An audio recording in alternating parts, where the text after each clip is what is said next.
Boa noite. A TV Portal de Favelas e o nosso programa Roda Multicêntrica está hoje entrando num momento que é histórico para nós, né? Nós estamos conseguindo aqui, exatamente agora, reunirmos o que há de talvez mais intenso nesse processo que a cidade, que o país vivem. O que é você rediscutir essa criação histórica do nosso país, que foi a partir do racismo, né? E que processo é esse, né, que hoje temos condições aqui de nos reunir com as principais instituições e o que foi essa geração dos pré-vestibulares comunitários e o que isso significa do ponto de vista da política pública, né, o que significou no processo de cotas e das chamadas ações afirmativas, né? E para isso, então, nós temos a alegria, né, de estarmos aqui hoje com aquele que foi o que deu o pontapé inicial, né? Já que esse pé na porta é que muda a cor da universidade, que todos vão falar dele. Né? Mas o nosso querido Frei Davi, que desde o primeiro pré-vestibular lá em São João de Meriti, Vilar dos Teles, né, Frei Davi, né? Com o pré-vestibular para negros e carentes, e estamos com as duas universidades iniciais aí, né, do grande convênio, né, dos pré-vestibulares com a universidade confessional, no caso a PUC, né, e o que isso significa. Nós temos aqui o nosso querido e amado o vice-reitor comunitário da PUC, o professor Augusto Sampaio, né? E estamos aqui com certamente a que cria esse processo histórico com maior densidade e significação, né, enquanto universidade pública no país, com as cotas da UERJ, o que tudo isso significa e que projeções nós temos a partir daí, com nada mais, nada menos com o nosso querido reitor, o Ricardo Lodge. Né? E temos a primeira reitora negra, né? A gente falar isso, né, num país como o nosso é extraordinário, né? A querida Luana, que está aqui com a Luanda, né, de Moraes, que está a reitora da UESO, né? Que certamente aí vai poder falar com tranquilidade para nós. E temos deixei para falar por último, porque são atores, né, principais dessa história, que é o próprio processo em curso e em mudança.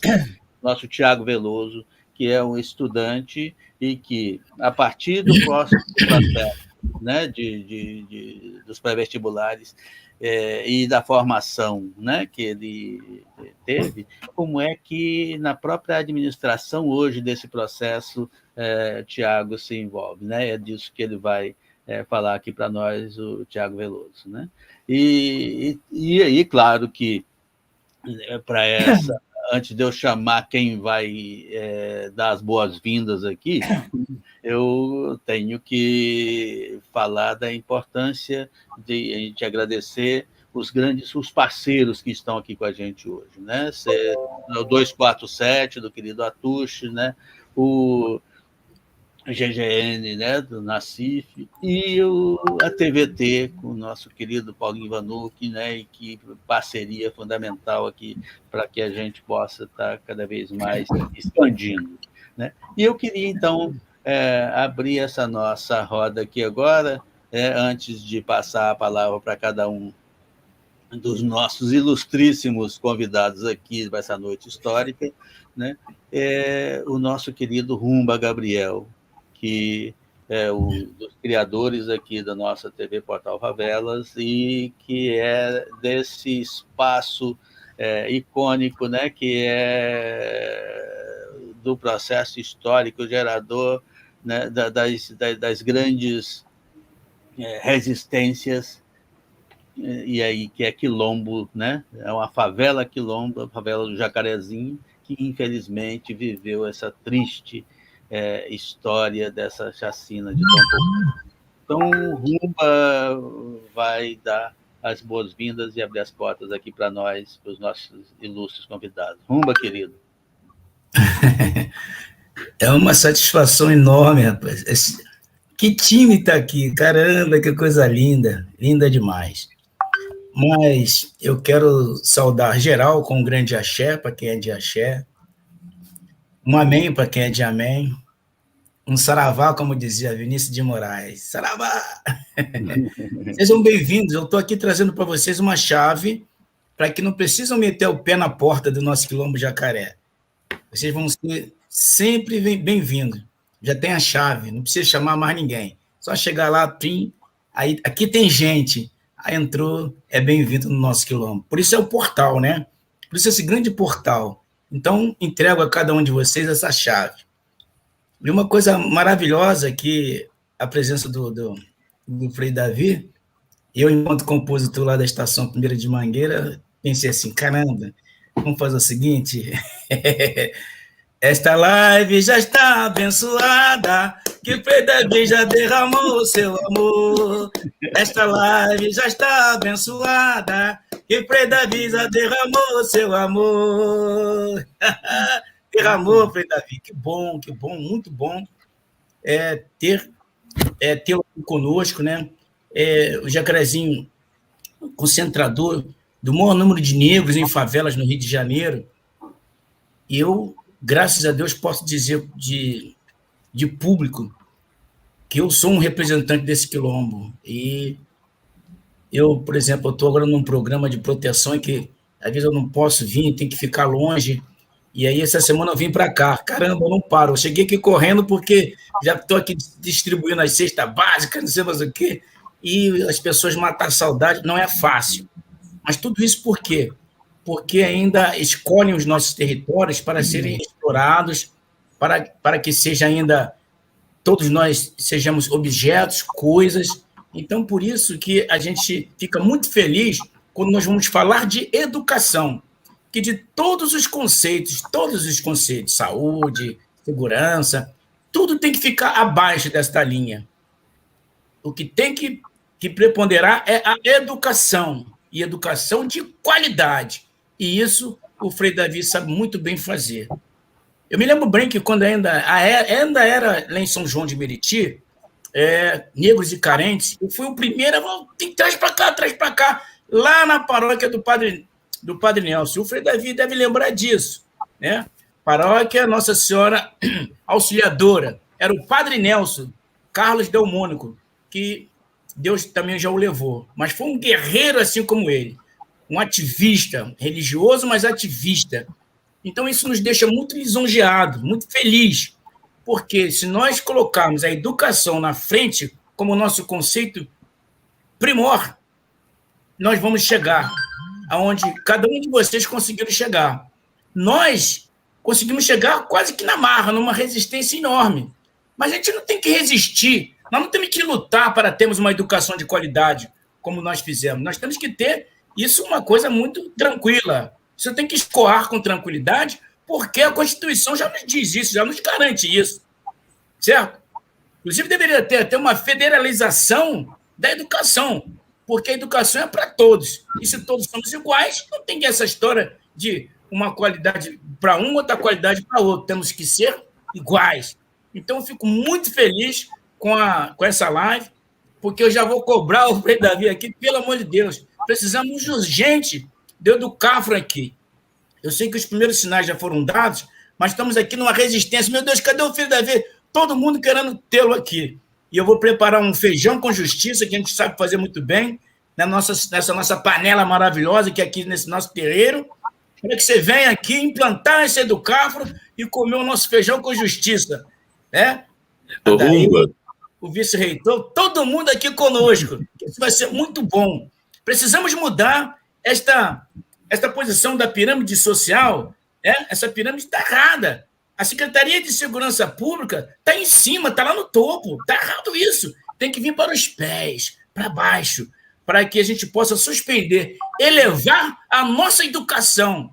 Eu falo como falo, ainda não falo bem, falo pouco ainda, preciso falar melhor. Os Black Panthers lá nos Estados Unidos me disseram: Rumba, você não pode ser apenas bom, você tem que ser melhor, você tem que ser mais, porque senão a vaga ainda é do branco. E eu procuro, enquanto teólogo, enquanto jornalista, enquanto bacharel de direito, e não quero parar.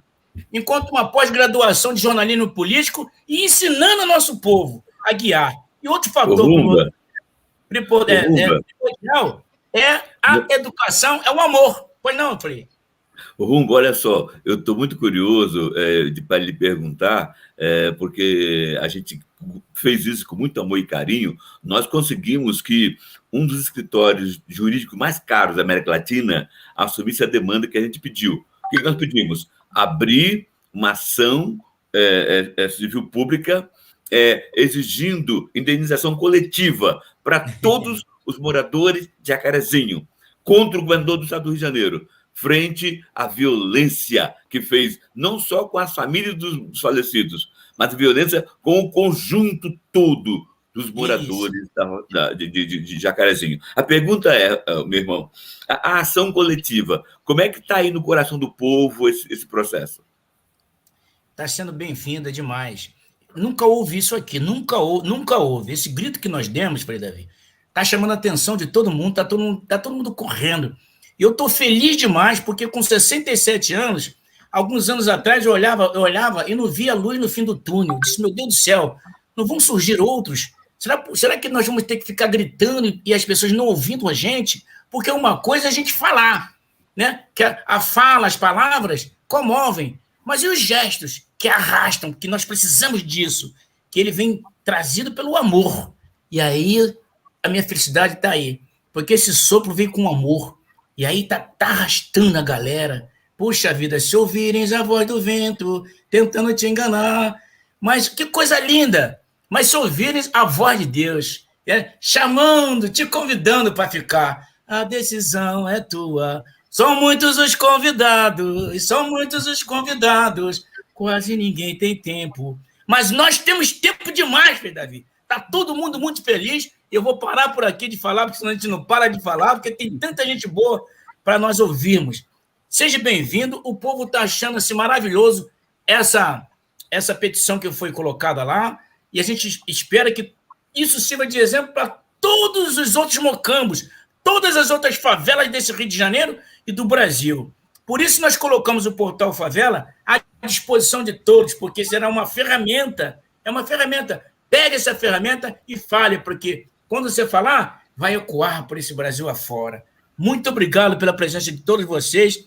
Adair, te agradeço imensamente por você trazer esses convidados maravilhosos. Frei Davi, bem-vindo. Todos vocês bem-vindos. Agora, vamos colocar o nosso do Cafro aqui. Axé, gente. Seja bem-vindo. Seja bem-vindo. Seja bem-vindo. Valeu, gente. Valeu, Zumbi. Obrigado, Zumba, Axé. Amém? Boa live para vocês, tá? Vou deixar o morro agora cantando. Ótimo. Pois é, então, né, depois dessa grande... Todo mundo com a chave da TV Portal, né? Agora cada um pertence já aqui. Nesse momento, né, em que o tema nosso hoje, dos pré-vestibulares comunitários, e que chamamos também, né, da produção dos novos intelectuais orgânicos, o que é repensar a cidade, e pensar a cidade a partir do lugar onde ela é e não sobre, né, a partir dos processos reais, né, e é isso que nós vamos desenvolver aqui hoje, num momento em que, imagina, o ministro da Educação disse, nesse momento agora, que faculdade é para poucos, né? Quer dizer, só faltou dizer que faculdade era só para os ricos, né? E para os brancos, né? E aí, nesse sentido, então, coincidiu, né, o querido reitor, né? E, aliás, eu devo dizer para vocês, gente, que eu tenho uma alegria, um orgulho imenso de pertencer a essas duas universidades que trabalharam de forma tão direta com esse processo, né, da ação afirmativa e e da relação direta, né, da UERJ e da PUC, né? E aí o nosso reitor certamente vai poder desempenhar também essa outra coisa terrível que sai hoje, né, já no Diário Oficial, que tempos alguém quer destruir a UERJ, quer extinguir a UERJ enquanto universidade pública e, no máximo, transformá-la em privada, né? E claro que, junto com isso, ainda tinha essa história desse leilão para botar o Capanema, né? O Palácio Gustavo Capanema, né? O que é essa arquitetura da destruição? Enfim, então, diante disso, eu acho que era importante abrir a nossa conversa aqui hoje. Eu vou pedir, então, que o Frei Davi faça essa abertura para que a gente vá, em seguida, trabalhando o que o Frei Davi desafia. Legal, obrigado, então, pela atitude carinhosa, deferência, não mereço, mas dizer para você da nossa alegria de estar na TV Favela, porque a Jacarezinho, dezenas de alunos, de pessoas que moram em Jacarezinho, conseguiram fazer acontecer isso, a produção de novos intelectuais orgânicos. Então, dezenas de pessoas de Jacarezinho entraram via do Cafro, na PUC, na UERJ, na UFRJ, na Unirio, na UF, de modo que nós temos, portanto, muita gente proveniente de Jacarezinho que estão hoje como intelectuais orgânicos, como produtores de conhecimento e como guerreiras e guerreiros. Bem, esse é um dado importante que já fica registrado. Segundo, dizer que o nascimento do pré-vestibular comunitário foi mesmo uma contestação, porque para nós as universidades públicas estavam de costas para o povo. Bom, e o segundo ponto, rapidamente dizendo também, que para nós era duro o aluno entrar no pré-vestibular comunitário, do Cafro, da VNC e outros, e no final do ano ele não ter dinheiro para pagar a inscrição na UERJ, na UFRJ, na Unirio, na Rural, na UF. E nós fomos com cada reitor naquele tempo, dialogando para pedir o direito do povo fazer o vestibular. O povo estudou o ano inteiro no pré-vestibular comunitário e a universidade pública teria que acolher esse povo com isenção. Nenhum reitor teve a capacidade de entender a grandeza que era isso. Então, a Educaf teve que abrir, a cada ano, de 200 a 300 mandados de segurança contra as universidades públicas do Rio de Janeiro, exigindo a isenção. Então, a gente ganhava, então, a conta-gotas, até que algumas universidades começaram a entender que isenção não era e não podia continuar a ser luta pingada de quem abriu o processo. Mas isso era de um direito, era uma política pública. Hoje, conversando com jovens que fazem vestibular hoje em dia, eu pergunto, vem cá, para você, a isenção da taxa do vestibular começou quando? Aí ele falou, sempre. A universidade sempre teve isso. Pois é, mas não é verdade, não. Não é que seja verdade ou mentira.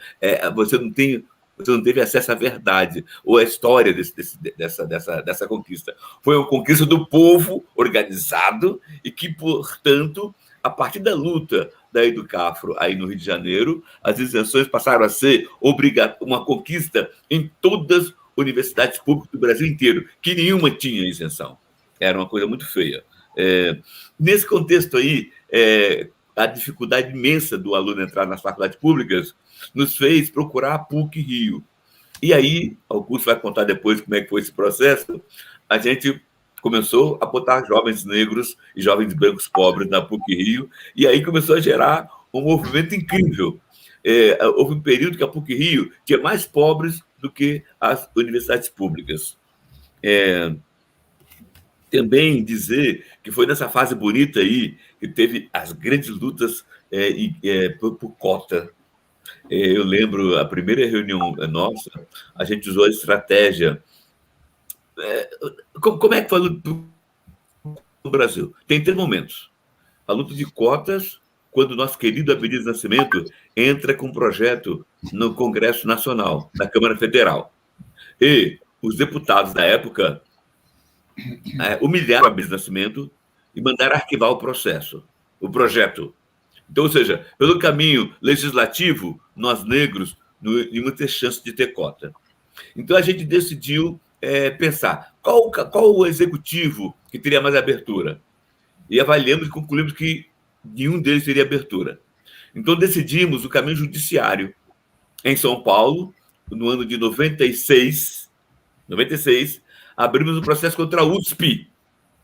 Em São Paulo, em 96, abrimos processo contra a USP, exigindo cota para branco pobre e para negro. Mas tivemos o azar do processo cair na mão de uma juíza, até lembro o nome dela, Pandoval. Caiu na mão da juíza formada USP. E a doida da juíza teve a ousadia de dar um despacho muito pesado e violento, dizendo que nós queríamos destruir uma das poucas coisas que dava certo em São Paulo, que era a USP, e que, portanto, ela negava totalmente a cota para branco, pobre, para negro, e nos obrigou a pagar as custas do processo. Nos obrigou a pagar as custas do processo. E aí, frente a esse embate feio, o Abdias tentou o caminho legislativo, não conseguiu. Tentei o caminho judiciário, não conseguimos. Só restava o caminho do executivo. E aí foi bolada a seguinte estratégia. Vamos esperar o governador Garotinho viajar para fora do país, a Benedita da Silva assumir como governadora, e aí vamos ter uma reunião com ela urgente e vamos tentar passar a lei de cotas. E aí avaliamos a agenda do governador Garotinho e descobrimos o dia que ele ia viajar. No dia que ele viajou, assim que ele marcou a viagem, já mandamos um comunicado pedindo a Benedita audiência, já no primeiro dia da viagem dele. E aí fomos para a audiência com a Benedita. E ela falou, olha, quero comunicar a vocês daí do CAFRO que, infelizmente, eu não sou governadora, eu estou governadora. E no acordo nosso com o Garotinho, eu não faria nada daquilo que não fosse da vontade dele. Então, eu sou obrigada, frente a essa novidade, consultá-lo. E aí, eu vou ter que esperar ele voltar. Então, foi o seguinte, ele volta quando? Volta dia tal. Então, 5 dias depois, a gente marca a reunião, então, para pegar a resposta. Mas a gente quer que a reunião seja com você, porque você para nós é um símbolo. Mas quando ele voltar, você é vice, não vou ser mais governador. Não tem problema. A gente faz a reunião com a vice e você pede o governador para mandar os assessores dele vir para o seu gabinete para conversar conosco e dar a resposta. E assim aconteceu. E vieram os assessores e eles deram a resposta. Nós fizemos um estudo e concluímos que cotas são inconstitucionais e, portanto, não haverá cota para vocês nas universidades estaduais do Rio de Janeiro. Aí nós abrimos uma bolsa e mostramos, olha só, sabíamos que vocês não eram capazes de entender o direito do pobre e do negro. Então está aqui essa carta. Vamos sair daqui e vamos direto para o Ministério Público com 2 perguntas apenas. Uma carta para o governador, outra carta para o reitor da UERJ. E a pergunta era essa. Governador, queremos saber do senhor se a UERJ e demais universidades estaduais, a gente pegou só um curso, de propósito, no curso de medicina, quantos % dos matriculados são negros? Segunda pergunta, no estado do Rio, quantos % da população é negra? Terceira pergunta, caso não haja sintonia da percentagem de negro na população e no curso de medicina, o que o senhor governador está fazendo para mudar essa realidade? E a mesma carta fizemos para entregar ao Ministério Público, dirigida ao reitor da UERJ. Gente, por favor, manda algum historiador procurar a resposta que o governador deu ao Ministério Público. Uma resposta vergonhosa. E mande também algum historiador procurar a resposta que a pessoa que ocupava a reitoria naquele tempo, na verdade não é a pessoa, foi os procuradores da UERJ, fizeram um documento de 80 páginas, negando terminantemente a possibilidade de querer qualquer plano de inclusão. Ora, frente a isso daí, nós então tivemos que fazer algumas outras saídas. Naquele período foi feita uma pesquisa pelo LPP, Laboratório de Políticas Públicas da UERJ, e a pesquisa revelou que mais de 90% dos alunos, mais de 90% dos funcionários e mais de 90% dos professores da UERJ eram radicalmente contra cotas. De modo, gente, que as cotas nasceram no Brasil, via Rio de Janeiro, na oposição total de quem estava no poder.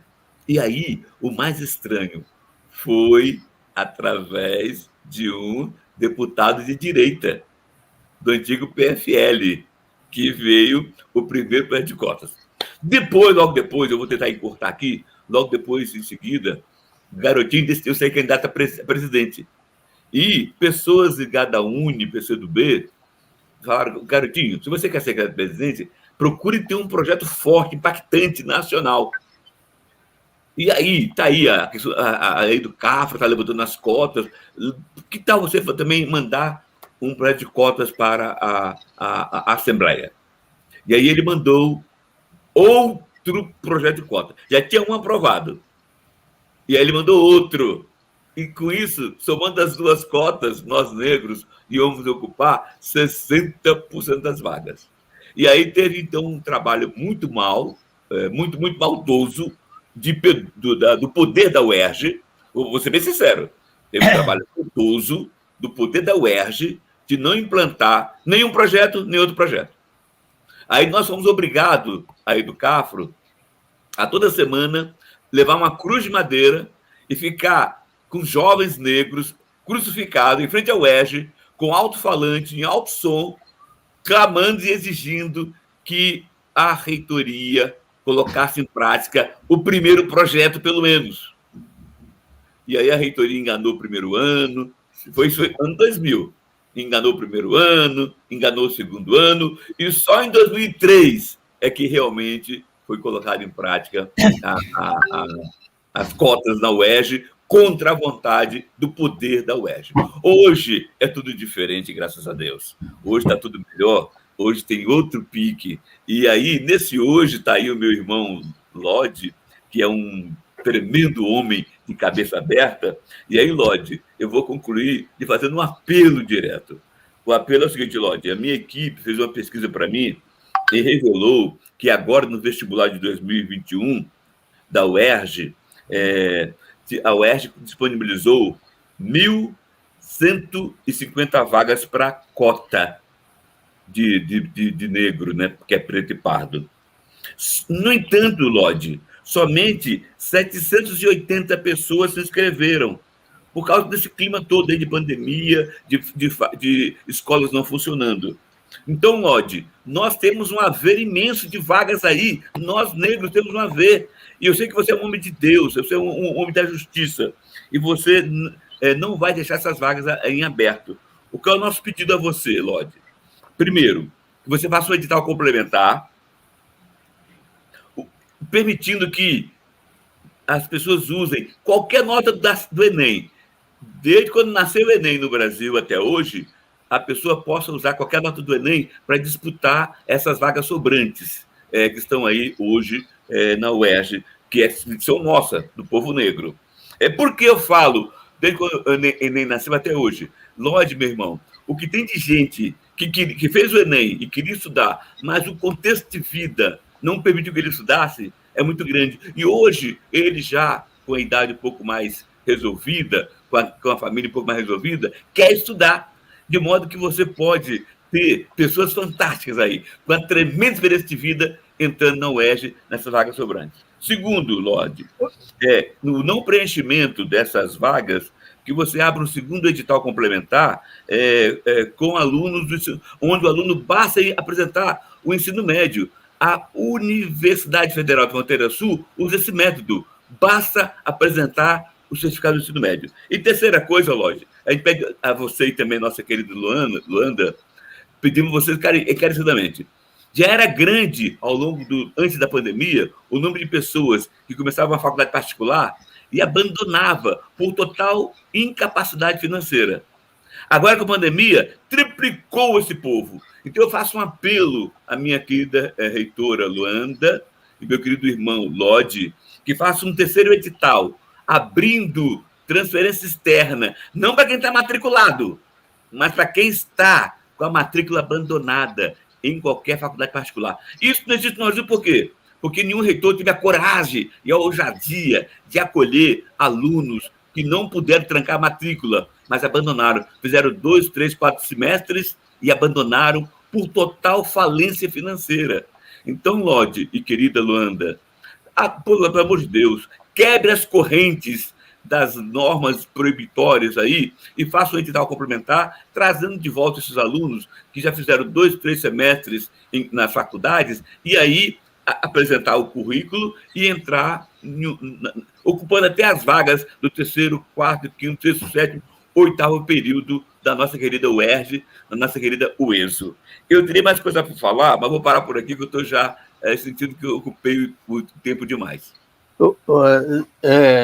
Claro que a sua fala, Frei Davi, é fundamental e a gente precisa de tempo mesmo para falar. Só que como a gente está exprimido pelo tempo que está definido aqui para nós, né, a gente vai ter que correr nesse processo. Eu queria pedir, nesse momento, que, como seguindo um pouco o próprio processo histórico, né, que o primeiro convênio, né, dos pré-vestibulares foram feitos com a PUC, né, bem antes de acontecer já as cotas da UERJ, eu queria que o professor Augusto Sampaio, né, dessa experiência tão incrível, né, experiências, inclusive, que tem até desdobramentos da própria política pública, né, Augusto? Aí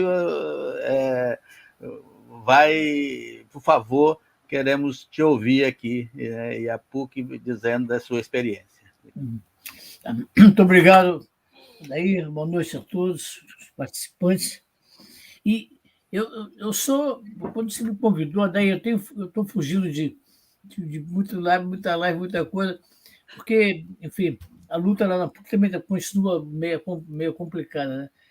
Bem complicada até. Mas eu tenho uma gratidão enorme pelo pré-vestibular comunitário. E foi o pré-vestibular comunitário que realizou um sonho que eu sempre tive. Eu ingressei na PUC como aluno ainda na década de 60, e me chamava a atenção, eu via, tinha um estudante negro, um só, no curso de psicologia, da psicologia. Depois, eu, professor, na década de 70, tinha um aluno negro na geografia, que não acabou o curso, não sei porquê, ele se dedicou à música, enfim. E aquilo me incomodava muito dentro das minhas posições de política, enfim. Na início da década de 80, eu contei a primeira forte aliada, querida professora Lélia Gonzalez, que infelizmente, né, já faleceu. E a Lélia foi nomeada diretora do Departamento de Ciências Sociais, e nós falamos sobre essa questão da inclusão. E quando ela foi nomeada, ela foi nomeada num mês, a diretora do departamento. No mês seguinte ela morreu, faleceu no infarto que ela teve. E a minha última vez que ela foi à PUC, no início da década de 90, eu fui nomeado vice-reitor, né? Uma coisa. E aí, comunitário.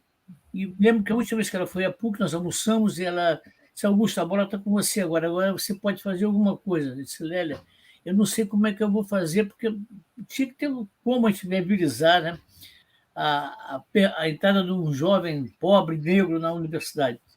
E aí mesmo quando ela se levantou, porque tinha que ir embora, eu disse: Lélia, então você... Ela falou: reza por mim. E ela disse: eu vou pedir aos meus orixás que te ajudem. E quando, naquela semana, sabe, uma coisa, uma maior coincidência, o reitor me chama, na semana que a Lélia faleceu, logo depois, não foi logo na semana seguinte, o reitor me chamou, que era o Padre Laércio, e disse: Augusto, eu recebi uma carta da CRB, CRB, acho que é a Conferência dos Religiosos do Brasil, né? Isso E mesmo. aquela época era dirigida por um jesuíta, encaminhando Padre Edênio Vale. mas quem mandou a carta era um jesuíta, enfim, mas tudo Padre bem. Edênio Vale, o nome dele. Edênio Vale. Mandou a carta. Mas ele encaminhou um sonho do franciscano, Frei Raimundo Davi, que tinha uma experiência com pré-vestibular para negros e carentes. E eu, poxa, falei, bom, vou agir. Aí eu falei, reitor, o senhor me dá a carta branca e disse, olha, condição que o critério vai ser mérito, passar no vestibular. E aí, nessa época eu já tinha vários aliados, uma grande aliada nessa luta, que foi a professora Luiz Helena, me levou, era Nilópolis, né, Frei Davi? São João de Meriti. São João. Para conhecer o Frei Davi e a experiência do Educafro, né? Agora Educafro. E quando eu vi aquilo, o Frei Davi falou o seguinte, passou no vestibular, deixa com a gente. Né? Então, o primeiro vestibular foram 13, 14 alunos somente aprovados, né? Isso houve problemas no campus, o pessoal veio, bom, eu falei, esses alunos negros fizeram o mesmo vestibular, porque a PUC era sempre vista, é importante registrar isso no passado, como uma universidade da Zona Sul para riquinhas e riquinhos, patricinhas e mauricinhos. Quando com as televisões na época, o Globo e Manchete e TV Rio filmavam uma novela, e tinha um casal de jovens, né, bem ricos, namorando, filmavam no campus da universidade. Né? Quer dizer, não tinha, ninguém ousava ir para a PUC. Né? Entraram 12 alunos, começamos com 12 alunos, né? Com essa experiência do vestibular, né? A maioria para o curso de serviço social e tinha uns 2 de filosofia, se não me engano. Né? Bom, e isso aí começa uma história longa, né? Os aliados chegando aí, o Adair Rocha foi um grande parceiro nessa coisa e foi tomando conta da universidade. Agora, foi muito difícil. Eu me lembro de uma reunião de um grupo de professores, não, mas esses alunos não têm certas referências culturais. Eu disse, como assim? Não, fala em museu lá do Museu Britânico, nunca ninguém foi. Eu disse, peraí, calma, mas eles têm outro conhecimento da cultura, a cultura popular. Eles sabem eles podem nos ajudar a nos ensinar muito. Foi difícil, foi muito difícil. Mas esse grupo foi crescendo, nós começamos com 12, 13 alunos, né? E hoje, para minha alegria, para a nossa alegria daí, e do Frei Davi, bom, detalhe, é importante frisar que isso foi criado, essas bolsas, eu chamo de ação social, o nome que eu dei na época, que eram somente. Isso aí foi uns 10 ou 12 anos antes do ProUni, né? Não tinha ProUni, então o acesso era. Hoje nós temos quase 3 mil alunos, né, com esse perfil de filantrópico que a gente chama, pessoas de renda familiar per capita, de no máximo um salário mínimo e meio comprovado, né, e, de repente, graças ao pré-vestibular comunitário, né, e aí eu acho que o valor também, o mérito das comunidades foi muito grande, né, tanto é que, de repente, uma explosão de pré-vestibular comunitário no todo o Rio de Janeiro. Todas, né, pré-vestibular, 500. Então, eu acho que para a universidade, né, até para justificar, eu sempre falei, o pré-vestibular do cara pré-envelhecer da época serviu para justificar o adjetivo de católica, né? Porque a PUC é uma universidade filantrópica, né? Ela é comunitária e filantrópica, então, por lei, ela tem uma isenção de uma série de impostos, né? Mas tem como contrapartida, né, ter um atendimento filantrópico em algumas, né? As universidades particulares, muitas têm isso, porque tem curso de medicina e só o atendimento do hospital, né, para a prática do estudante, cobre esse custo. Né? E se nós temos isso por conveniência meramente econômica, não tiro o adjetivo de católica para a Universidade da Gávea. Né? E essa luta começa por aí. Eu enfrentei muita dificuldade, nós enfrentamos, né, Adair? E no dia que nós ficamos, eu me lembro do comentário do Adair, andando nos pilotis, era época de eleições para o DCE, né, para o Diretório Central de Estudantes. Aí o Adair falou, espera, isso era um debate, tinham 3 chapas disputando, 2 chapas, né, que estavam também disputando entre elas lá, eram de estudantes negros, está lembrado, Davi? E tinha uma chapa de... Falei, Davi, ganhamos e hoje a participação, é claro, problemas continuam tendo, e tem muitos problemas, não são poucos não, né? A universidade criou uma série de mecanismos para poder, porque detalhe importante, a gratuidade do ensino simplesmente não adianta nada, não resolve o problema, porque não adianta tem transporte e alimentação, né? Então, também parceiros professores lá, o Sérgio Bonato, que já faleceu, né? Criamos o FESP, que é um Fundo Emergencial de Solidariedade, que garante ao aluno transporte e alimentação, né? E isso é feito por doações. Depois tinha uma doação da Companhia de Jesus, que deixou de existir por questão legal, lá não podia doar mais. Mas aí nós conseguimos brigar na reitoria, e aí o estacionamento lá é pago, né? Tem uma parte do estacionamento sempre para cobrir essas despesas, né? Porque não é só a gratuidade do ensino, né? Isso, se não tiver alimentação, transporte, né? E há essa gratuidade no município, mas não é no estado. Então, o aluno da Baixada ele teria que pagar transporte, né? Mas eu quero dizer, a universidade hoje tem o seu perfil filantrópico muito bem justificado, graças ao PV, à época PVNC, né? que teve um efeito espetacular. Eu acho que isso criou da comunidade essa vontade de estudar, né? O direito, é um direito que elas têm também, né?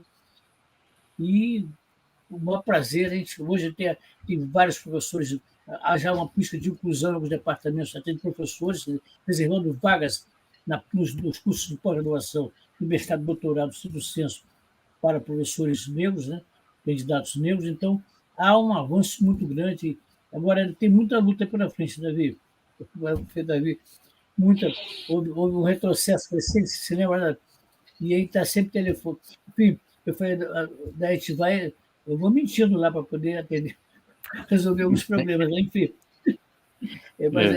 Mas é uma boa causa, mas realmente eu digo que eu sou grato, Frei Davi, grato por ele ter criado esse pré-vestibular para negros e carentes lá em São Luís Meriti, na Baixada, e graças a ele, eles era um sonho realmente, nós olhávamos, poxa, a PUC, né?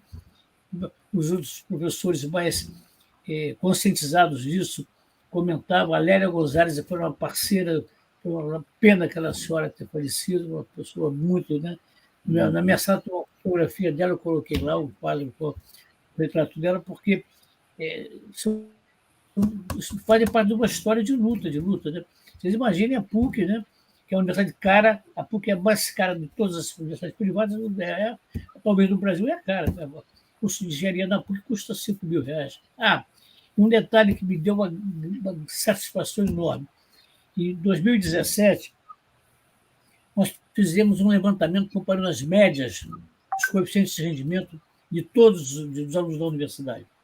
Na maioria dos cursos, o coeficiente de rendimento dos alunos bolsistas é ligeiramente superior aos demais. Então, isso daí me deu uma satisfação, porque, né, então, todos os possíveis questionamentos são derrubados com esse argumento. Isso foi tirado dos dados do sistema de administração universitária. Então, eu digo à universidade, eu sou grato, nós somos gratos ao Frei Davi, que foi com ele que deu a chave aqui. Eu não sabia como, né? A PUC sempre teve pronto a atender um aluno pobre que chegava lá pedindo bolsa. Mas o jovem negro não aparecia. Na década de 70, tinha no Centro de Ciências Sociais um estudante negro, né? Que era um rapaz que estava em geografia. Né? Quando eu era aluno da PUC, tinha um na psicologia, pingava um ou outro. Né? Então, eu acho que a história da inclusão, digo até no Brasil, como o Frei Davi citou, foi o exemplo, foi a PUC que daí ele brigou com o Ernesto, brigou com o USP. Né? Eu acho que se um dia alguém escrever essa história, quer dizer, a importância do pré-vestibular comunitário que deu, né, a todos o direito, o critério é mérito, né? Mérito. Então, o aluno, né, Estão barrando. Davi, depois, temos que conversar depois, que tem uns 10 casos que eu não consigo resolver. Você vai ter que começar. Né? Vou pedir o Ruma também para fazer as orações dele, porque é meio complicado aqui, senão você vai ver. Né? Então, Davi, eu Inclusive, quero. Augusto, aí no chat, tem vários alunos pedindo a orientação do que fazer, que não conseguiu rematricular. Aí dá uma mensagem de esperança para eles. Você soube das. Bom, depois a gente vai conversar, Davi. Aí a gente vai conversar e você vai me ajudar. Mas, enfim, eu acho que quem conhece PUC, a história da PUC foi fundamental isso daí, né? Uhum. Pô, não, Sem dúvida. Não estou ouvindo, Davi. Pode continuar. Você concluiu, Augusto? Bom, então, Não, veja bem, o que eu fiz? Eu procurei fazer assim, bem breve por causa do tempo, né? Então, dizer que o pré-vestibular comunitário foi o responsável, no meu modo de ver a universidade, até para justificar bem, né, a identidade e missão, né, de uma instituição católica. Né? Eu acho, né, então, porque realmente, mas a luta continua, a Daí sabe disso, né? Mas a gente continua. Hoje tem um grupo de ex-alunos negros que criaram um grupo de uma associação que estão criando, fizeram um livro, apresentaram a história do livro, e nós ajustamos os números, eles vão publicar isso, né? Documentando essa história, registrando esses dados todos que eu acabei de falar, e isso vai ter uma repercussão boa, eu acho, para, né, ficar documentada da importância do pré-vestibular comunitário.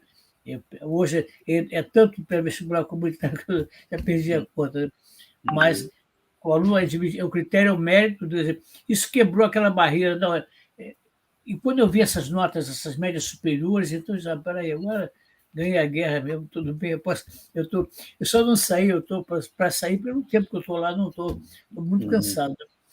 Porque agora apareceu uma nova frente de batalha, o Davi está acompanhando a gente lá, então deixa eu ver se eu ganho mais essa guerrinha. Agora é uma coisa muito particular, pequena, mas vamos ver, né? Estou às ordens lá, daí, tá bom? Eu queria dizer para participando de uma vestibular comunitário que para a PUC foi fundamental para inaugurar uma política de inclusão que beneficia o negro, beneficia o pobre. Né? Bom, daí pode confirmar, isso é uma coisa importante também. 94, por aí, nós estávamos foi 94, em Brasília, eu, Adair Rocha, mais um professor da UERJ, era 2004. Que estava com a gente lá 2004. falando. 2004. 2004. O Haddad era secretário executivo do MEC, né? E nós contamos a experiência da PUC, né? E ele nos falou, isso inspira o MEC, né, a fazer alguma coisa nessa linha com as universidades comunitárias. E anos depois criou o ProUni, falam algumas pessoas inspiradas numa coisa concreta que pôde atestar da PUC do Rio, que era uma universidade da elite, isso era elite, era a elite econômica, né, vamos dizer assim. Né? Hoje eu digo que é da elite negra também, tá bom?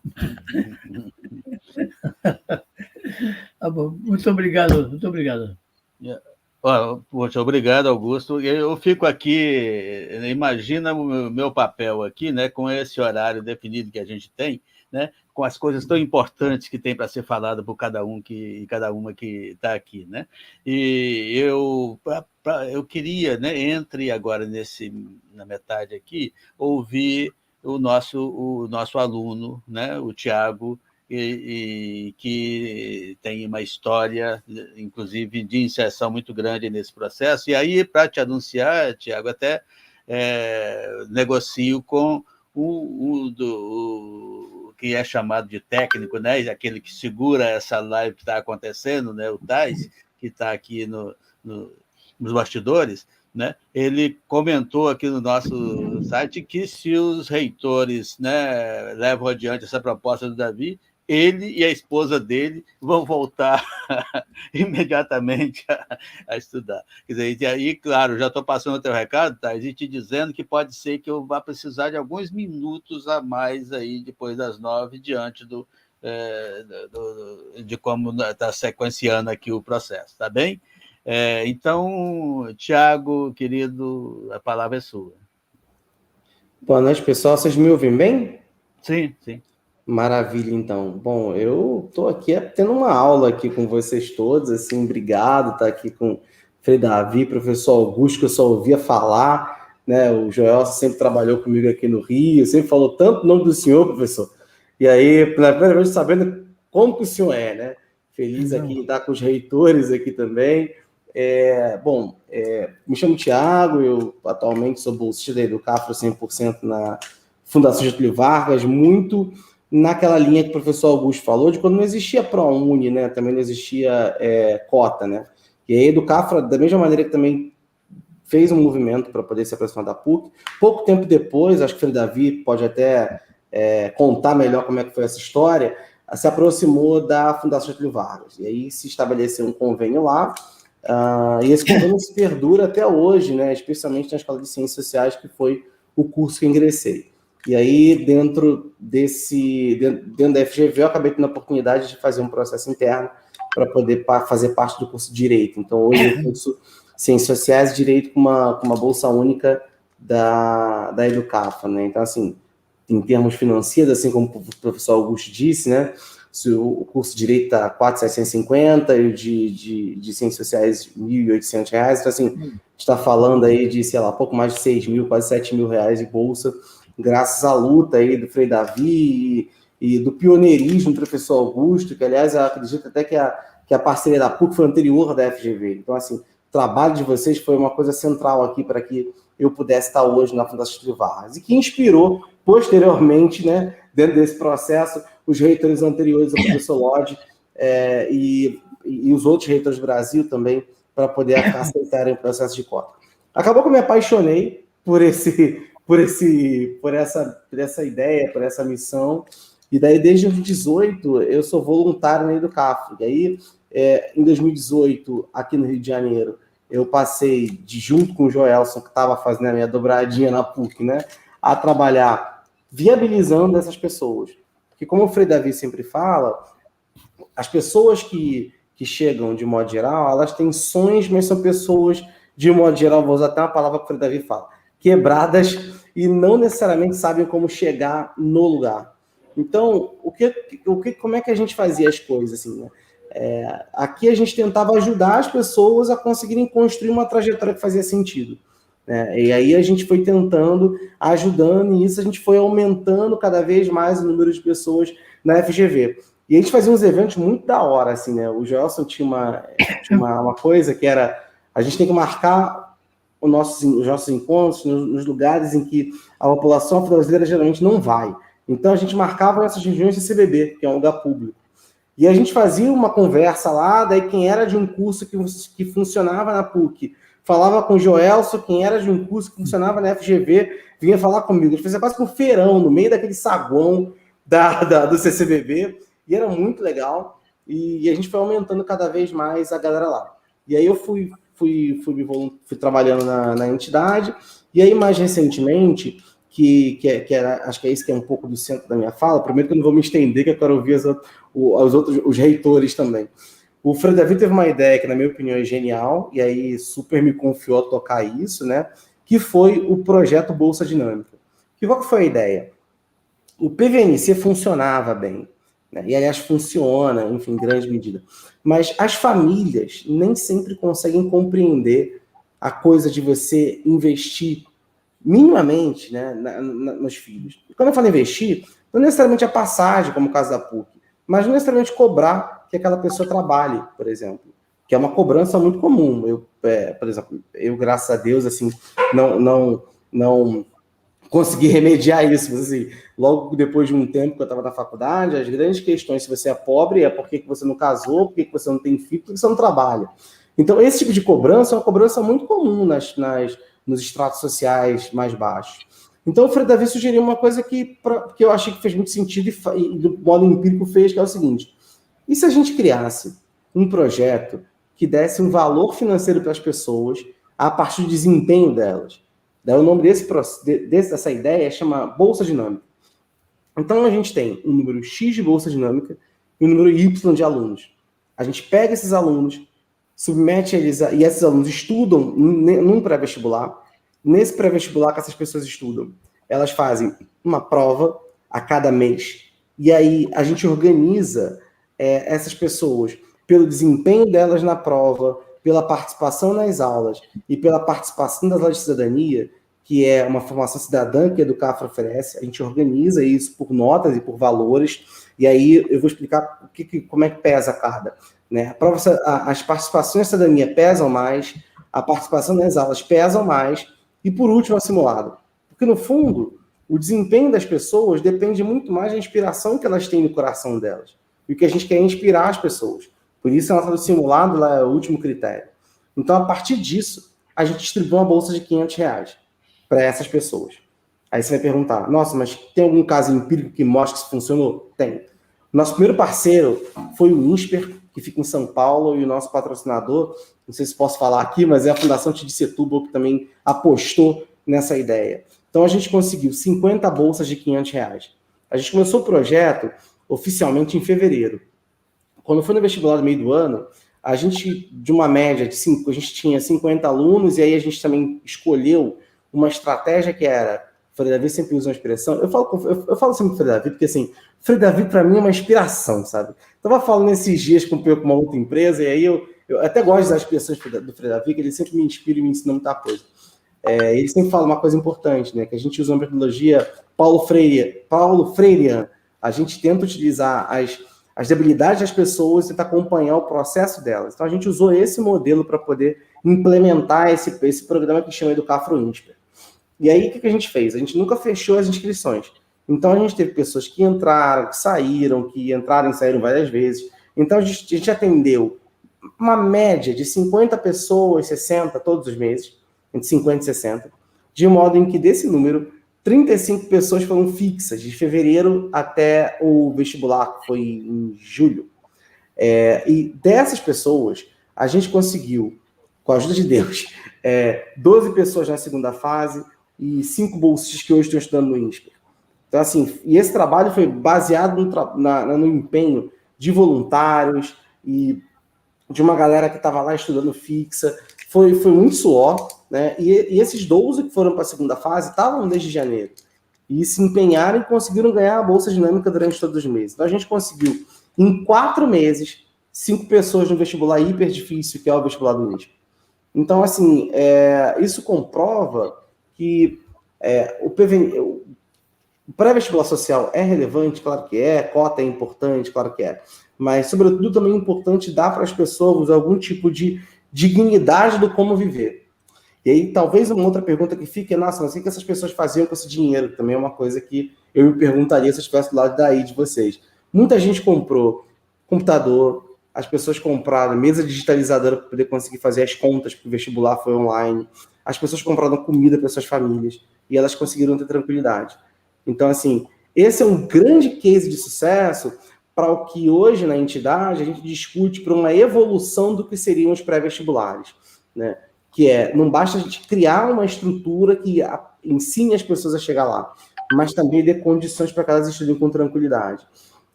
Eu não fui diretamente beneficiado por isso, mas eu fui beneficiado por outro tipo de conquista, mas eu visualizo que discutindo, dentro dessa discussão de inclusão, que aliás hoje é a minha área, né, do CAFRO, né, eu estou na Políticas Públicas de Inclusão, esse é o grande segredo para a gente conseguir o sucesso que a gente quer, que é um país mais justo, um país mais diverso. Eu acho que a diversidade, tanto nas instituições de empregabilidade, que é uma coisa que hoje ganha bastante mídia na imprensa, mas nas universidades é relevante. E aí, para poder fechar, eu acho que assim, chegar na diversidade das instituições públicas, como a gente tem já hoje em alguns casos, é uma coisa que a gente consegue conquistar. Mas uma coisa que eu continuo batendo, que é um desafio, é como é que a gente faz para poder dar as mesmas condições de competição. Porque eu acho que também não adianta a gente também colocar o sujeito lá numa instituição que é importante, A UERJ, por exemplo, é referência para mim, que faço direito também, mas o sujeito mora a 2 horas de distância. Esse cara não vai render a mesma coisa que alguém que vai de carro para a UERJ, né? Enfrentar o metrô, o trem até chegar lá, é um sofrimento. Então, talvez a gente tenha que pensar como é que a gente consegue ajudar essas pessoas que estão lá nas instituições e estão sofrendo com 2, 3 horas de transporte. Isso, ainda assim, não ajuda elas a chegarem lá. Com relação ao pré-vestibular, a gente resolveu, que é a ideia do Frei Davi, que é a Bolsa Dinâmica. Eu acho que o desafio é como é que a gente faz para poder dar as mesmas condições de aprendizagem durante o processo. E aí, para finalizar, eu queria só fazer coro ao Frei Davi. Tem uma galera da PUC aqui, professor Augusto, olha com carinho. A gente fez uma campanha para todo mundo vir assistir e a gente quer que essas pessoas vençam.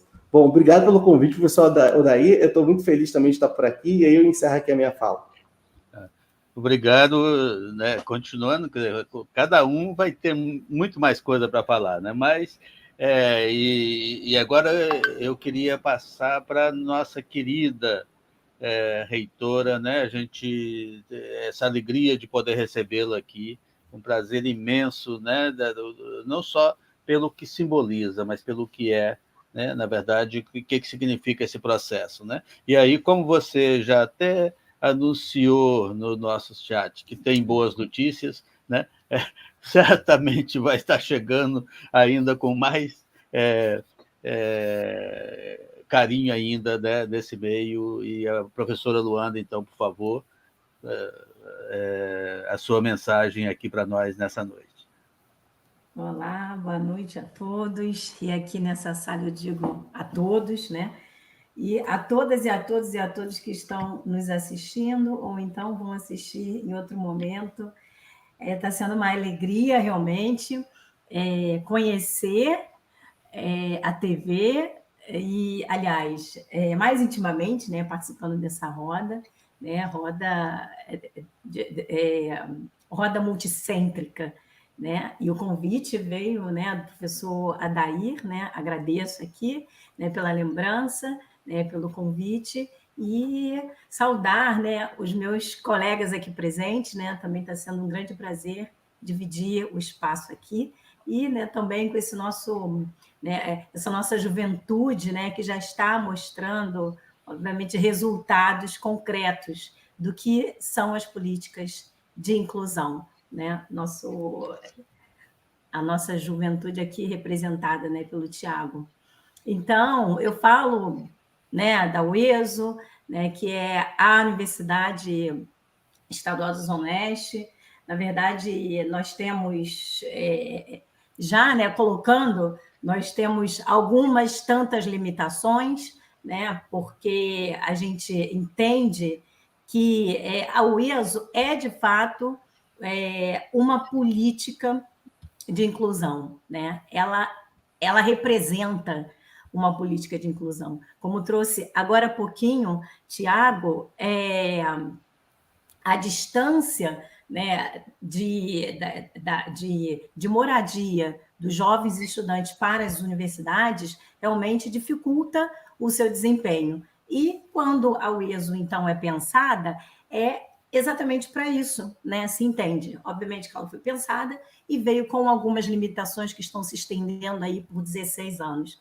Mas sobre essas questões, a gente só anuncia, mas fala, né, a parte que hoje nós temos como resultado, né, das políticas, as políticas das ações afirmativas, elas realmente representam a democratização do ensino superior, né, para esse grande grupo de jovens, né, da sociedade brasileira que fica privada, né, do acesso à educação pública superior, né? E essas restrições de acesso ao ensino público é uma das grandes marcas e mais evidentes da desigualdade étnico-racial, né? E essa desigualdade social no Brasil, ela é também evidenciada na desigualdade educacional, né? Porque não apenas do ponto de vista quando a gente pensa profissional, né, que muitas vezes, em muitos casos, leva à ascensão social, mas também do ponto de vista ideológico, porque como muito bem, né, apontado aqui, e aqui eu agradeço imensamente, né, Frei Davi, porque quando quando a gente...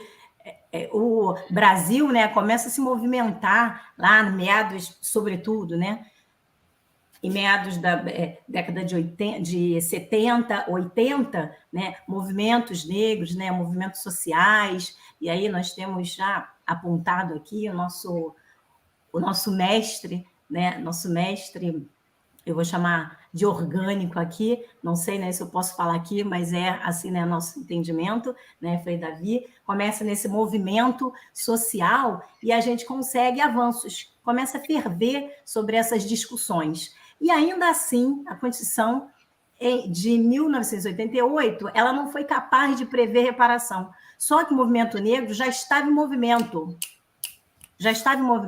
mas ainda assim fomos excluídos. Somente em 89 acontece, né, a vitória, né, da Lei Cauã. Mas, e com isso, isso porque a gente... e como resultado dessa luta, né, a gente chega, né, por exemplo, até a história, né, que Frei Davi colocou, né, contou aqui da luta toda, né, das políticas das ações afirmativas. Então, assim, e de fato, né, as respostas que a sociedade deu, que quem estava com as canetas, né, aquelas pessoas que estavam com as suas canetas, negaram o acesso, porque existe, sim, um projeto ideológico para não permitir, para não permitir, né, portanto, esse acesso, para não democratizar esse acesso e dificultar o quanto mais, né, a ascensão, né, e a igualdade de oportunidades. Então, assim, eu aqui faço um recorte de que em 2017, quando eu fui nomeada através de um processo eleitoral na UESO como vice-reitora, eu começo a trazer algumas questões, porque a gente sabe que a universidade realmente ela sempre foi vista assim, né, pelo povo.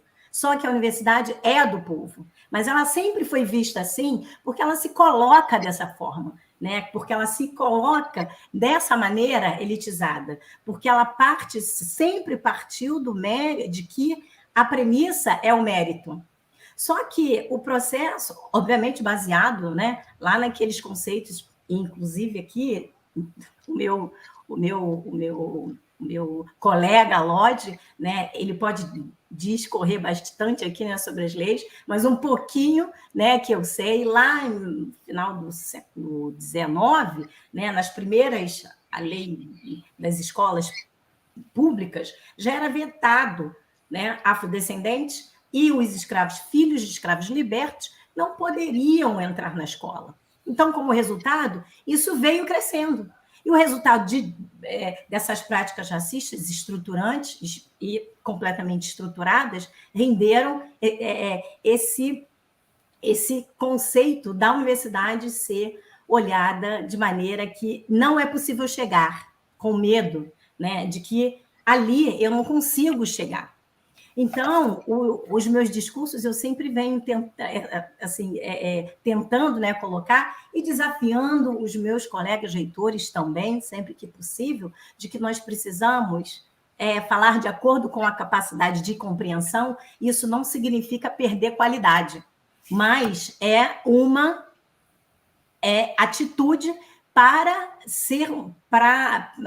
nos comunicarmos enquanto universidade. Então, isso é sobremaneira importante. Agora, quando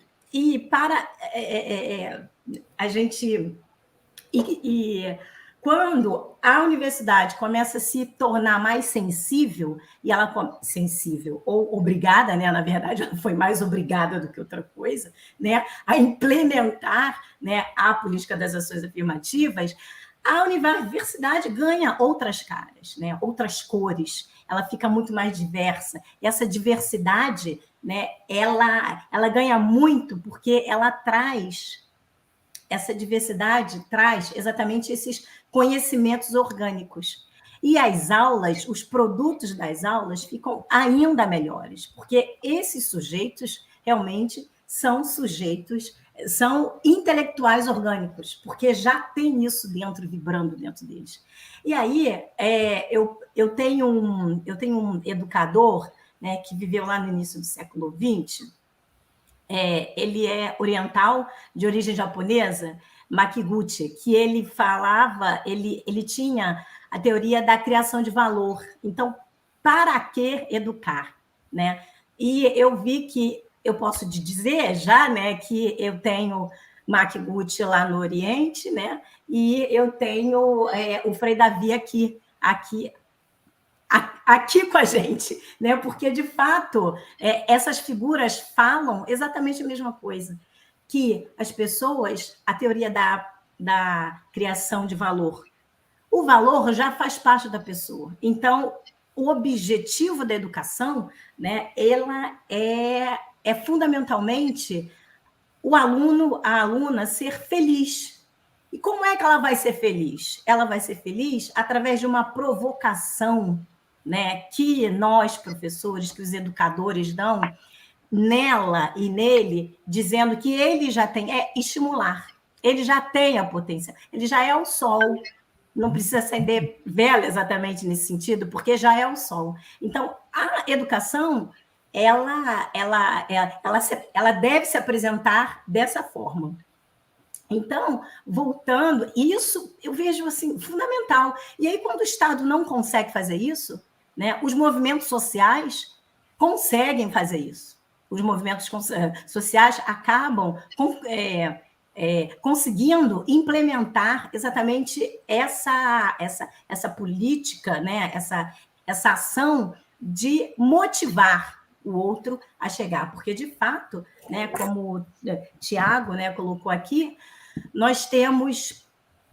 É difícil o pobre e o preto, a preta, chegar. Inclusive, é difícil ele desejar, porque ele já parte do princípio que ele não vai conseguir. Que ele não vai conseguir. Então, quando a universidade ela ainda não consegue, né, os intelectuais, né, das universidades, pesquisadores, professores e a comunidade, né, como um todo, não consegue chegar nessas pessoas, aí é que realmente a prática da exclusão ela é propagada. Então, quando a gente consegue exercitar essa nossa capacidade, eu digo falando do lugar da universidade, né, que é um exercício, né, que a gente precisa fazer através das nossas ações, né, da extensão, né, que é onde é o viés da universidade que a gente fala com a sociedade e agrega ainda mais. E aí fala para a sociedade o seguinte, ó, esse lugar aqui é nosso, né? Então, é seu, aliás, é seu lugar. Então, e a UESO tem um papel, vamos dizer assim, fundamental, porque ela está localizada na Zona Oeste, e a gente sabe que a Zona Oeste ela é enorme, mais de 3 milhões de habitantes, né? E a gente também sabe que é um local que concentra menor IDH do estado do Rio de Janeiro, né? E isso tem significado, inclusive, para as políticas, né, praticadas aí, que nós não concordamos com ela. Então, investimento na interiorização do ensino, né, na oportunidade, na democratização do ensino superior, é fundamental. E eu aqui deixo a minha notícia, então, agora, né, para começar a encaminhar, é de que, Frei Davi, eu ontem aprovei, no Conselho de Ensino, Pesquisa e Extensão da UESO, um edital para preenchimento de vagas remanescentes, que totalizam 295 vagas, sendo elas 100 vagas para reingresso, 100 vagas para transferência externa e 95 vagas para as nossas transferências internas, né? Nós temos na UESO 3 grandes áreas, e aqueles interessados, eu tenho ciência da computação, eu tenho tecnólogo de análise e desenvolvimento de sistemas, eu tenho farmácia, eu tenho biologia em 2 modalidades, 3 engenharias, materiais, metalúrgica e de produção, e tenho também construção naval. Então, então a partir do finalzinho do mês, esse edital vai estar aberto e eu espero realmente que nós consigamos preencher todas as vagas, né? E eu digo também que nós, no último ingresso, agora 2021.1, nós tivemos 53% das vagas ofertadas foram de cotistas, né? Foram preenchidas por cotistas. E os quais representam 90% das vagas ofertadas para cotistas, né? Então, não totalizamos os 100%, e aí, portanto, desse edital, né, de transferências.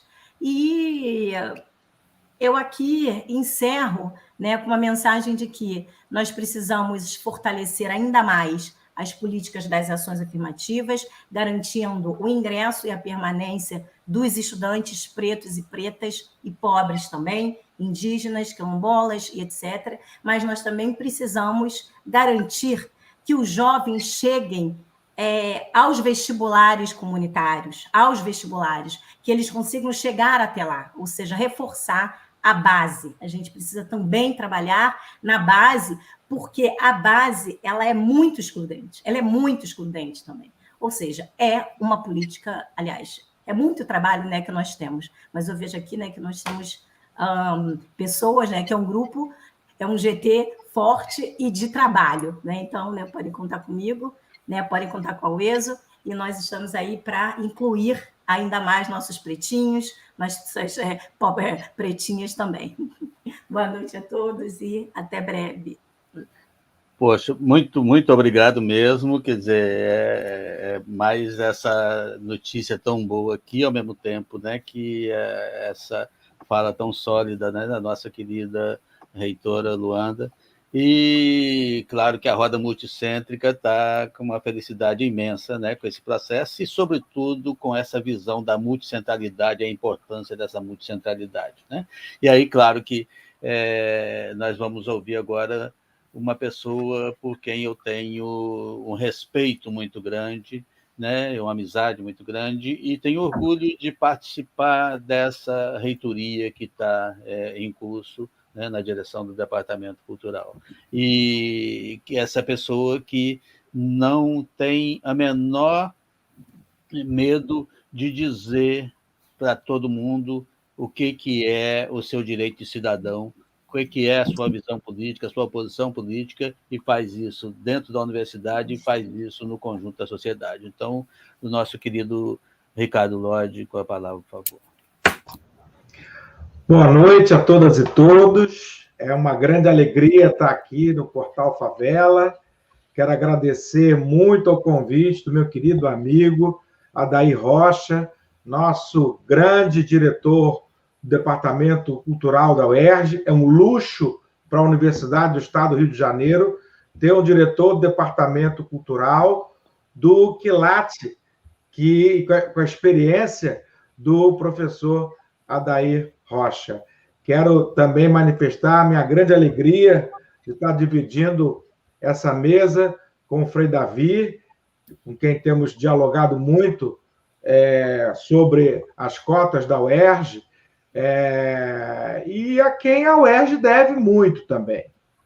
Porque, como foi relatado aqui, a UERJ resistiu muito. E obrigado, Frei Davi, por ter insistido, porque as cotas modificaram inteiramente a UERJ. Hoje a UERJ é uma outra universidade muito melhor do que aquela que eu estudei.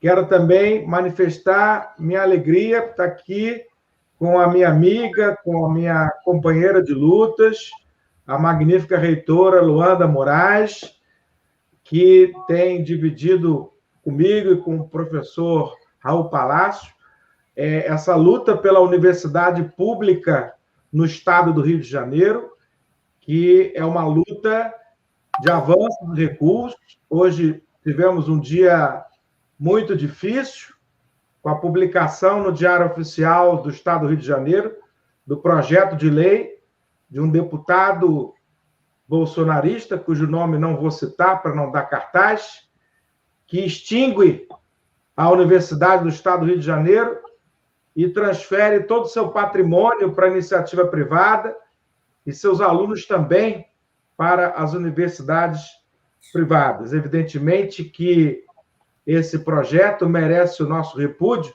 e ele só é apresentado nesse contexto em que a UERJ se tornou uma universidade plural, se tornou uma universidade democrática e se tornou o principal projeto de inclusão social do Estado do Rio de Janeiro. Antes, quando a universidade era só de branco, essa elite não queria extinguir a UERJ.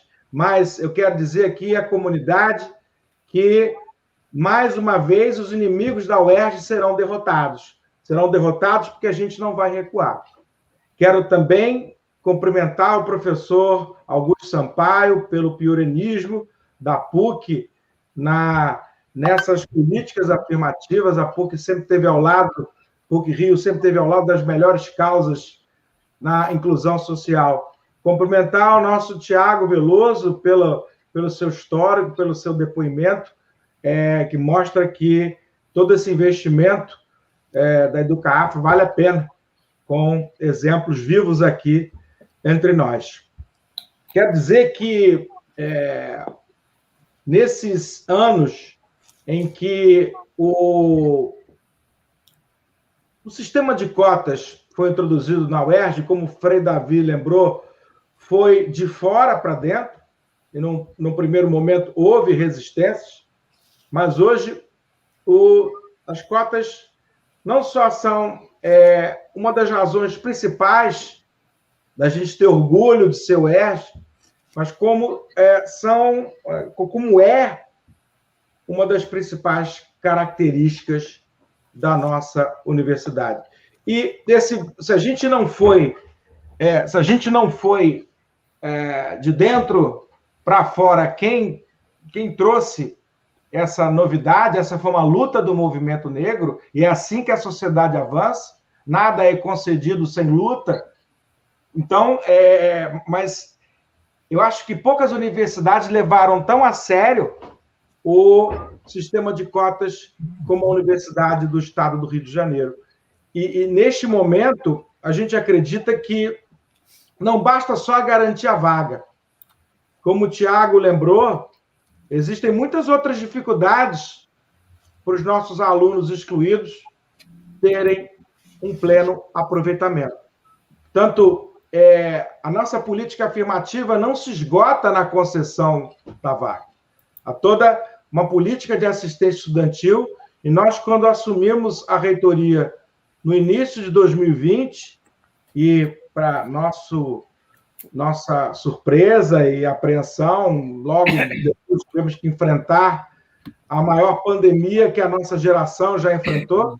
Eu tive 45 dias úteis de reitoria antes da paralisação completa das atividades presenciais, mas nós criamos a PR4, a Pró-Reitoria de Políticas e Assistência Estudantil, que tem dado uma grande contribuição na permanência estudantil dos nossos alunos cotistas.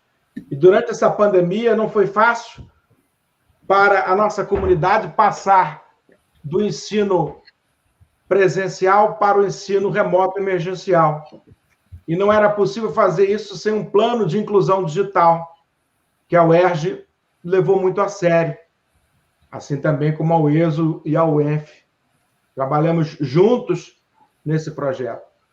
No caso da UERJ, se garantiu a Bolsa Permanência, se reajustou ela nesse momento de crise, que a crise não é só sanitária, a crise é financeira também, para todos os órgãos do Estado do Rio de Janeiro, mas a UERJ garantiu o pagamento da Bolsa Permanência e o seu reajuste em 10%, independentemente de matrícula em disciplina, porque a gente sabe da dificuldade que as pessoas estão tendo, notadamente as pessoas mais carentes, de continuar seguindo em frente durante essa pandemia. Muitos perderam emprego, perderam parentes, perderam renda. Então, a UERJ continuou garantindo a renda desse estudante cotista, independentemente de qualquer outra condição. Ao mesmo tempo, no ano de 2020, nós garantimos um auxílio material didático no valor de R$ 600, e renovamos agora, em 2021, o pagamento desse benefício. Nós também oferecemos o tablet para os nossos alunos cotistas e os em vulnerabilidade social. Distribuímos mais de 6 mil tablets, todos aqueles que requereram dentro desses critérios foram atendidos, além de 9 mil pacotes, foram 9 mil tablets e 12 mil pacotes de dados de internet, estendendo a todos os alunos que necessitavam a possibilidade de acompanhar o ensino remoto emergencial. Mas, ao mesmo tempo, percebemos também que, com as nossas atividades estando remota, houve o problema de segurança alimentar dos nossos alunos. Não bastava garantir a bolsa, já que o nosso restaurante universitário está fechado por razões sanitárias. Então, nós criamos o auxílio alimentação para os alunos cotistas, no valor de R$300 mensais, enquanto o nosso restaurante universitário estiver fechado, e naqueles campi em que não ainda existir restaurante universitário, já mandamos iniciar os projetos em todos os campi, nós continuaremos pagando o auxílio alimentação, mesmo após a reabertura do restaurante do Maracanã, nosso campus principal. Eu sei que nada disso supera esse fosso de desigualdade que nós temos. Mas a UERJ está investindo, está invertendo prioridades, retirando recursos de investimentos, de manutenção, cobrando mais recursos dos órgãos do Estado para levar a sério, nesse momento mais difícil dos nossos alunos, a política afirmativa, porque não adianta garantir a vaga, é preciso também garantir as mínimas condições. Estamos também implementando o projeto Primeira Chance, até conversamos com o Frei Davi sobre isso. Primeira Chance vai oferecer, está oferecendo, já tivemos os primeiros resultados, a possibilidade do primeiro estágio para o aluno cotista nos órgãos públicos do Estado do Rio de Janeiro. Isso está na lei de cotas há muitos anos, mas pela primeira vez nós estamos tirando do papel, e isso está crescendo dentro dos órgãos públicos do Estado do Rio de Janeiro. Então, é preciso oferecer oportunidade, não só de educação, mas de trabalho. Nós vivemos um momento em que a juventude negra precisa de oportunidade, e nós estamos invertendo as nossas prioridades para atender a essas demandas. E vamos continuar fazendo muito mais. Estamos conseguindo estabelecer essas políticas públicas no momento de escassez orçamentária muito grande, no momento em que estamos com o orçamento contingenciado em função da queda da arrecadação em decorrência da pandemia. A ideia é cada vez fazer ainda mais. Porque a gente percebeu, e o Aldair está aqui para confirmar, como a UERJ melhorou, como a UERJ se tornou uma universidade mais integrada com a comunidade do Rio de Janeiro. Não é mais aquela UERJ que o Frei Davi viu lá nos anos 90, de costas para a sociedade. É uma UERJ umbilicalmente ligada aos problemas da população do Rio de Janeiro, notadamente da população mais pobre e da população negra. É uma universidade que se preocupa e se compromete com a questão do genocídio do povo negro nesse Estado. Portanto, quero parabenizar as iniciativas judiciais no que tange à questão do Jacarezinho. Esse é um ponto fundamental que precisa ser destacado.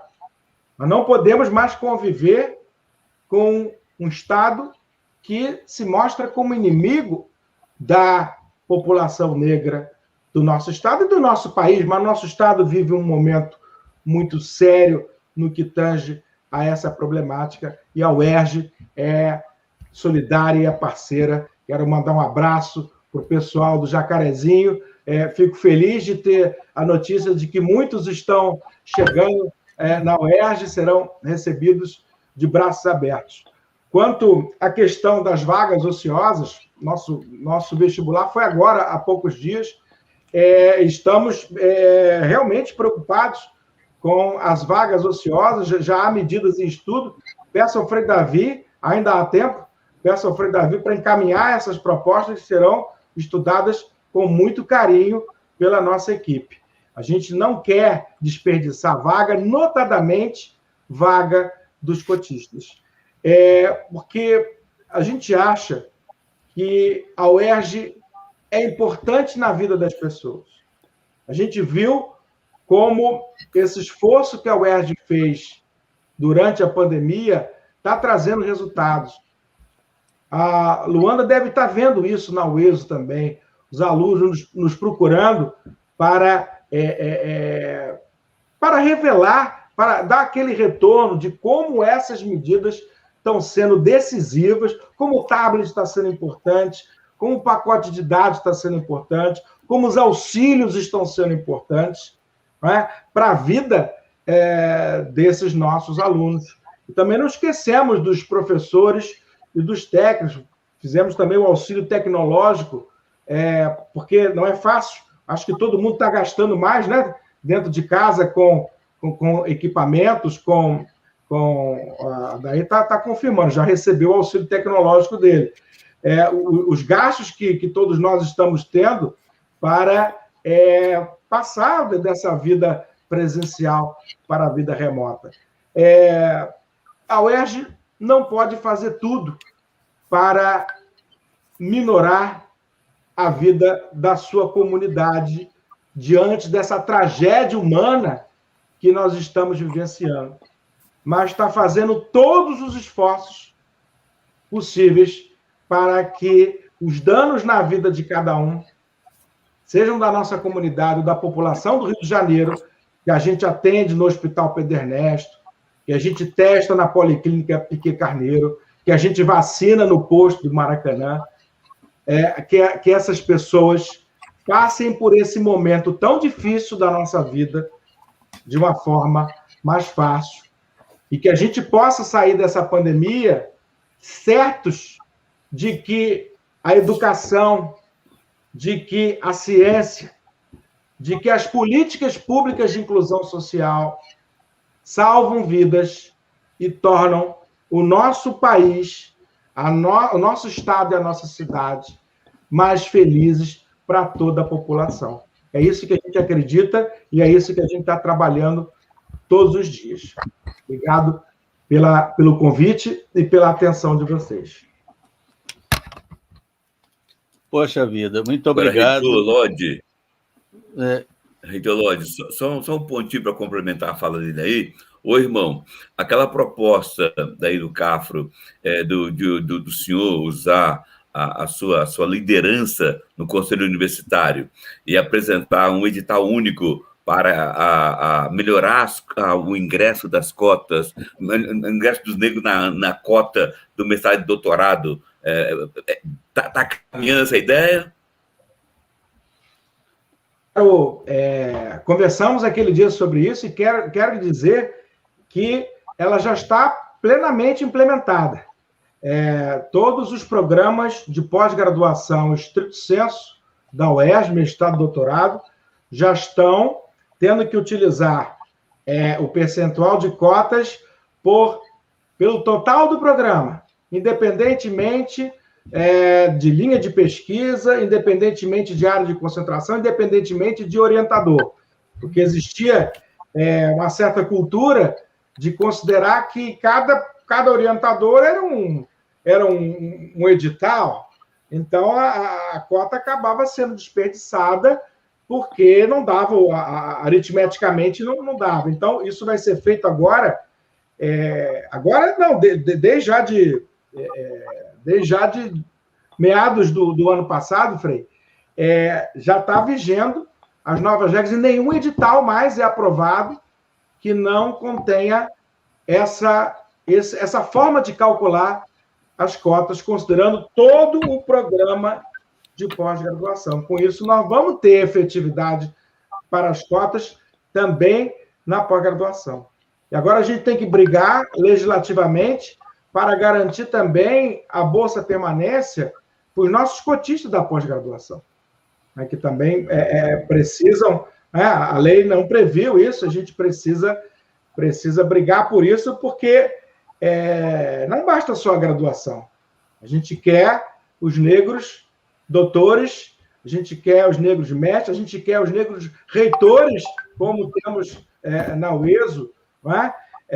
E acho importante que a gente implemente essa política também na esfera da pós-graduação, e tenho certeza que vamos poder contar com o apoio do CAFRO nessa luta perante os poderes políticos do nosso Estado.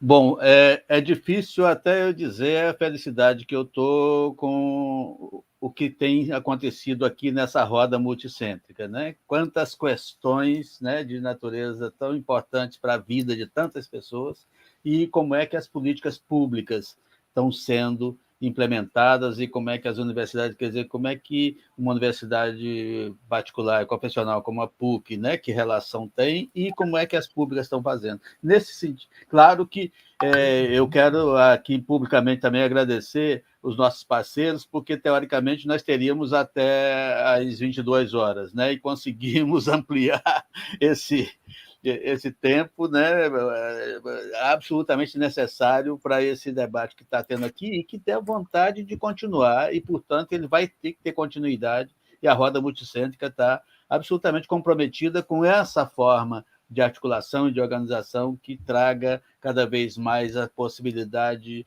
de ampliação da cidadania e da perspectiva política, no sentido daqueles que, até esse momento da nossa história, né? E aí, só uma frase terminando, quer dizer, essa normalidade que os nossos meios de comunicação trabalham, por quê? Porque a sociedade trabalha com essa normalidade de como se favela fosse normal, como se olhar a universidade e não vir e não entrar também fosse normal, né? E essa normalidade está sendo dita numa perspectiva de escravização presente ainda hoje, do ponto de vista ideológico, né? Então, o que desafios são esses para nós? E aí, claro, que o nosso programa está, né, com esse site interativo absolutamente funcionando, com as pessoas todas, né? Claro que não deu nem para a gente manter esse diálogo interativo, né, que está aí da Simone Santos, a Jean Paul, a Shirley, a Joana, a Rafael, o Cris Ramírez,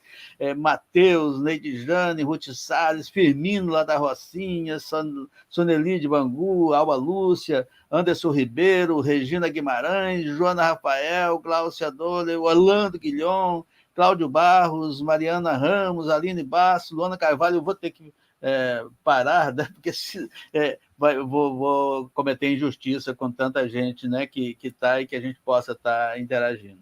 Então, eu queria, nesse momento, que eu estou agradecendo à TV dos Trabalhadores por estar aqui retransmitindo conosco, né? E a 247, a GGC do nosso Nassif e o Atush, que amanhã que vão estar retransmitindo o nosso programa, e agradecer profundamente a cada um. Um abraço imenso e que a gente possa continuar aqui junto, e a roda multicêntrica é de vocês, professor Augusto. Professor Adair, oi. Só um minutinho para dar uma boa notícia aí a vocês.